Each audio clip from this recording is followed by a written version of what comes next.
জাতিসংঘের বৈঠকে কান্নাজড়িত কণ্ঠে মনসুর বলেন, গেল মার্চে যুদ্ধবিরতির শর্ত ভঙ্গের পর ইসরায়েলের পৈশাচিক অপারেশন গিডিয়ন্স চ্যারিয়টে এ পর্যন্ত ১৩০০ শিশু প্রাণ হারিয়েছে, আহত আরও ৪,০০০। শিশুদের মৃত্যু হচ্ছে ইসরায়েলের ছোড়া গোলার আঘাতে।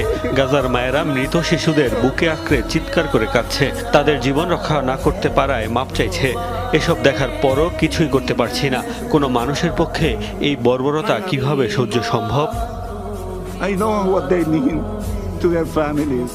বক্তৃতার এক পর্যায়ে ক্ষোভে টেবিলের ওপর ঘুষি মেরে বসেন ৭৮ বছর বয়সী এই কূটনীতিক। কিছু সময়ের জন্য নিশ্চুপ থেকে নিজেকে সংযত করে আবারও বক্তব্যে ফিরে যান তিনি। যারা নিজেদের মানবতার রক্ষা কবচ হিসেবে পরিচয় দেন, তাদের এই নির্মমতা বন্ধে জোরালো অবস্থানের আহ্বান জানান মনসুর। আমারও পরিবারে নাতি আছে, আমি জানি ওরা কতটা মূল্যবান আমার কাছে। গাজার শিশুরা এতটা যন্ত্রণা পাক তার চাই না। যারা মানবতার রক্ষা কবচ হওয়ার দাবি করে, তাদের হাতে নৃশংসতা বন্ধ হোক।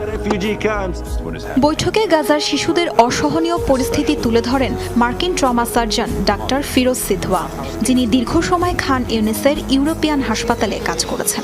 নারকীয় পরিস্থিতির কারণে গাজায় যেসব শিশু বেঁচে আছে, তারাও মানসিকভাবে বিপর্যস্ত বলে জানান তিনি। গাজার প্রায় অর্ধেক শিশু এখন আত্মঘাতী। পরিবার হারিয়ে নিজে বেঁচে যাওয়ার অপরাধবোধে ভুগছে তারা। শিশুরা অভিযোগ করে, কেন তারাও বাবা মা ভাই বোনের সাথে মারা গেল না। এই কক্ষে কেউ কি ৫ বছরের শিশুকে এভাবে মরে যাওয়ার ইচ্ছা পোষণ করতে দেখেছে? কিন্তু গাজায় আমি এই মর্মান্তিক অভিজ্ঞতার সম্মুখীন হয়েছি। এদিকে গাজার চলমান আগ্রাসনের দায় উপত্যকার স্বাধীনতাকামী সংগঠন হামাসের উপরই দিয়েছে ইসরায়েলের প্রতিনিধি। সব জিম্মি উদ্ধার না হওয়া পর্যন্ত হামলা বন্ধ হবে না বলেও হুঁশিয়ারি দেন তিনি। তাজরিয়ান সোবহান, যমুনা নিউজ।